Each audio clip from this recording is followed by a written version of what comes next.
Terima kasih sudah menyempatkan waktunya untuk menonton video ini.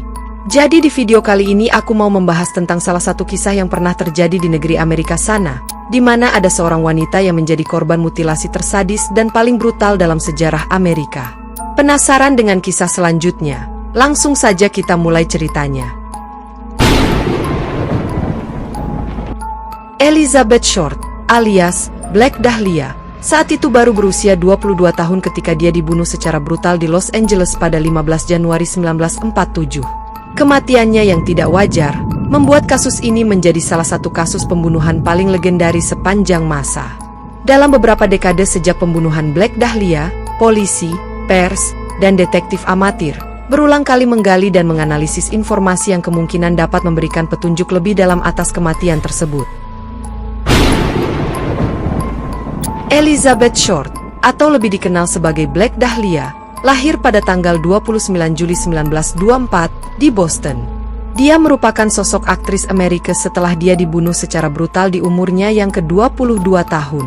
Ironisnya, nama populernya Black Dahlia dia dapat pasca kematiannya. Nama itu diberikan oleh para penggemarnya yang menamainya berdasarkan pada sebuah film misteri pembunuhan Noir, The Blue Dahlia, yang dirilis pada April 1946. Sangat sedikit sejarah yang ditulis mengenai Elizabeth Short pada masa dia hidup. Namun kematiannya meninggalkan begitu banyak misteri yang malah menjadikan dirinya sangat populer.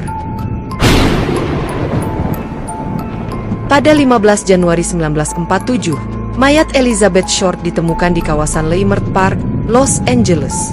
Orang pertama yang melaporkan pemandangan mengerikan itu adalah seorang ibu yang keluar jalan-jalan pagi dengan anaknya. Saat ditemukan, tubuh Short dalam keadaan terpotong menjadi dua bagian atas dan bawah. Mirip seperti maneken yang sedang dipisahkan antara badan dan pinggang ke bawah. Saat dilihat lebih dekat, ia yakin bahwa yang ditemukan adalah manusia dengan wajah yang mengerikan.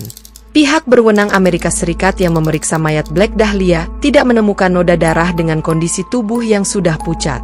Temuan tersebut memunculkan dugaan bahwa Black Dahlia sudah dimutilasi di tempat lain dan tubuhnya dicuci sampai bersih. Hasil otopsi juga menunjukkan, tidak ada tindak kekerasan pada mayat Black Dahlia, termasuk sperma dalam organ intimnya. Hal tersebut membantah dugaan bahwa Black Dahlia diperkosa sebelum dibunuh. Namun ditemukan bekas ikatan tali pada pergelangan dan kaki serta memar pada bagian kepala yang mengisyaratkan Black Dahlia terkena benturan benda tumpul sebelum meninggal. Setelah serangkaian pemeriksaan, penyelidik menduga pelaku pembunuhan memiliki latar belakang pendidikan kedokteran atau medis karena potongan tubuh Black Dahlia sangat rapi berdasarkan anatomi tubuh manusia. Seorang penulis bernama Pew Mary Atwell dalam bukunya berjudul Black Dahlia, Red Rose, 2017, menyebut terduga pelaku pembunuhan Black Dahlia adalah Leslie Duane Dillon. Ia adalah seorang bellboy atau petugas hotel yang bertugas membawa barang tamu dan pernah ditahan polisi, namun sudah bebas dari penjara. Atwell menuding Dillon sebagai pelaku pembunuhan setelah mendapat teori dari pensiunan polisi Long Beach, Bus Williams. Williams mengatakan, ayahnya pernah ikut menyelidiki kasus pembunuhan Black Dahlia bersama tim yang disebut Lapes Gangster Squad. Berdasarkan klaim Bus, sang ayah pernah mengatakan bahwa Dillon merencanakan pembunuhan bersama Mark Hansen dan Jeff Connors.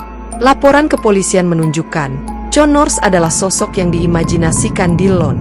Atwell juga meyakini, Black Dahlia dibunuh di Astor Motel yang menjadi tempat Dillon tinggal.